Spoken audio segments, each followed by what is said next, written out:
Peter, Sam, and the Prickly Problem. Duke returned at last, and Sir Handel went away. The other engines were kept so busy that they didn't have time to miss him. Hedge cutters had been busy too, trimming trees and bushes beside the railway so that passengers could see the view. Each evening, Rusty took some trucks up to the line and carried away as many cuttings as he could, but he could only manage a few at a time. And as fast as he moved the cuttings, more took their place. It was Peter Sam's turn to take the morning train. The coaches were full, but the rails were dry.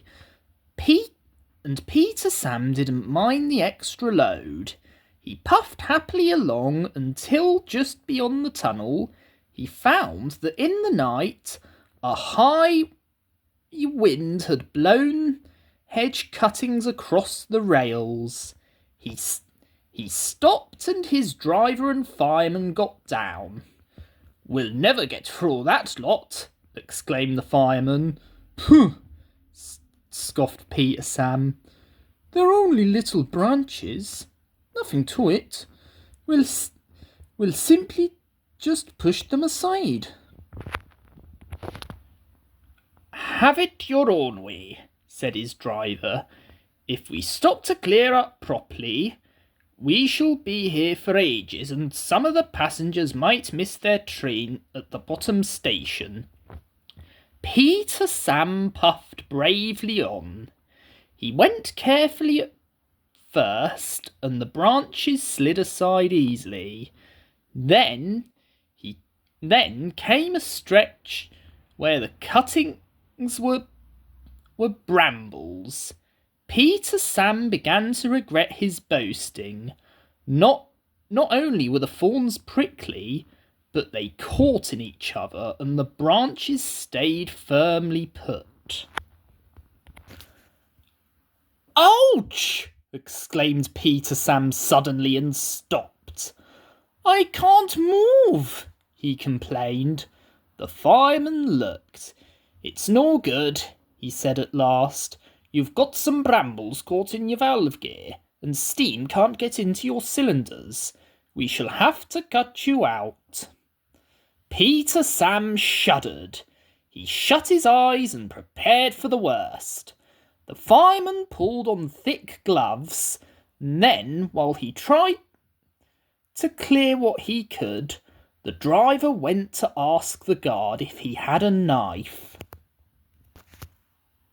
Some of the passengers had knives too, and came to help, but even then the job took longer than expected, and by the time Peter Sam was free, there was no hope of getting the passengers round the lake and back before James's train left. Peter Sam's driver apologised to the passengers, but they said that they didn't mind. We enjoyed the adventure," they laughed. The driver telephoned the Finn controller. On the way home, they passed Rusty pulling a long train of trucks. Rusty worked hard, and by afternoon the line was clear for trains to run normally. Peter Sam's front felt uncomfortable for several days. The others laughed and teased him.